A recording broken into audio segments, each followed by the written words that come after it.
আসসালামু আলাইকুম। সম্মানিত দর্শক শ্রোতা, এই যে আমরা একজন ভাইয়ের পাইলসের চিকিৎসা করেছিলাম যত 5 দিন পূর্বে, আজকে পাইলসের মাংসটা সম্পূর্ণ বের হয়েছে আলহামদুলিল্লাহ। তো ভাইয়ের কাছ থেকে আমরা সামান্য কথা শুনবো। যে ভাই কেমন আছেন? ভালো আছে। এটা কি কিসের মাংস? গ্যাস। এটা কি আপনার? জি। বিশ্বাস হয়েছে? বিশ্বাস হয়েছে। আচ্ছা আচ্ছা, আপনি এই চিকিৎসার পরে কোন সমস্যা হয়েছে আপনার অফিস করতে? জি না, স্বাভাবিক?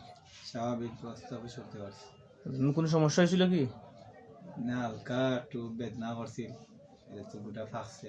আচ্ছা আচ্ছা আচ্ছা, এমনি স্বাভাবিক চলাফেরা করতে পারছেন নাকি? চলাফেরা করতাম পারছি, কোনো সমস্যা নাই? কোনো সমস্যা হয়েছে না। আচ্ছা আচ্ছা আচ্ছা, এই যে অপারেশন ছাড়া গোটাটা বের হয়েছে, কেমন লাগে আপনার কাছে?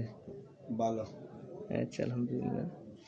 তো আসলে এই গোটার কারণে অনেকে অনেক ভুক্তভোগী, কেউ কেউ অপারেশন করে, আবার কেউ কেউ নানান চিকিৎসা করে, কিন্তু তারপরেও কোনো সমস্যা হয় না আলহামদুলিল্লাহ।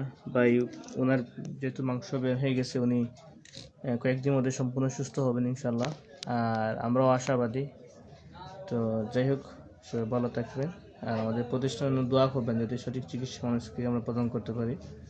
সবাই ভালো থাকবেন, সুস্থ থাকবেন। আসসালামু আলাইকুম।